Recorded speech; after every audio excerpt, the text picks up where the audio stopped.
Halo semuanya, perkenalkan nama saya Denis dari kelompok 4. Halo semuanya, nama saya Jaka dari kelompok 4. Perkenalkan, nama saya Sawalina dari kelompok 4. Halo semuanya, perkenalkan nama saya Fakih dari kelompok 4.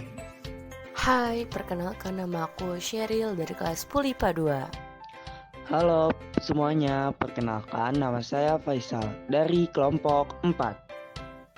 Tantangan dalam menjaga keutuhan NKRI. Fenomena global masih mengetengahkan penguatan nilai-nilai universal, yakni demokrasi dan hak asasi manusia.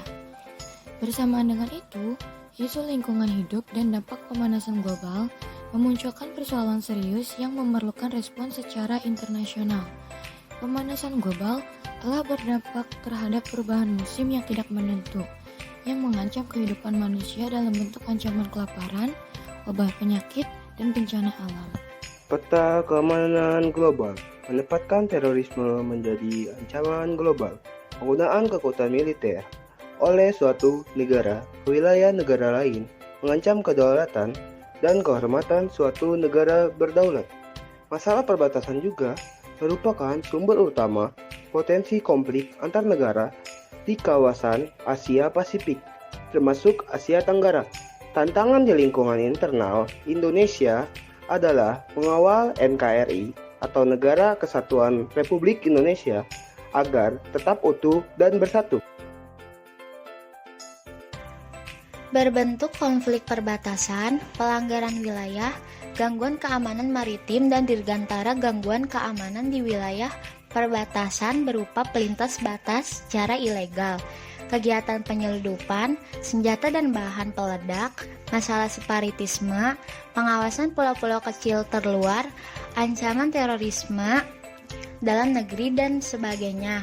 Berdasarkan tantangan tersebut di atas, maka visi terwujudnya pertahanan negara yang tangguh dengan misi menjaga kedaulatan dan keutuhan wilayah NKRI serta keselamatan bangsa harus terwujud. Rumusan kebijakan umum pertahanan negara dilaksanakan Menteri Pertahanan Negara, sedangkan proses penetapannya dilaksanakan di tingkat Dewan Keamanan Nasional selaku penasihat Presiden RI.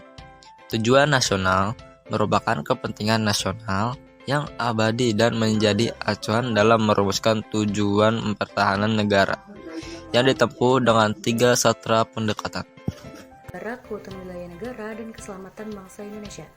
Kedua, strata penting dilakukan dalam menjaga kehidupan demokrasi, politik, dan ekonomi, keharmonisan hubungan antar suku, agama, ras, dan golongan, atau SARA, penghormatan hak asasi manusia dan pembangunan yang berwawasan lingkungan hidup.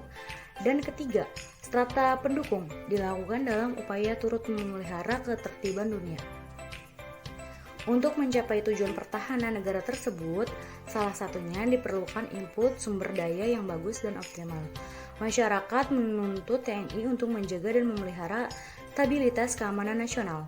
Tetapi input masyarakat secara intelektual, moral, dan mental lemah akan sangat kesulitan mewujudkannya. KRI adalah negara kesatuan berbentuk republik dengan sistem desentralisasi berdasarkan otonomi daerah seluas-luasnya di luar urusan pusat.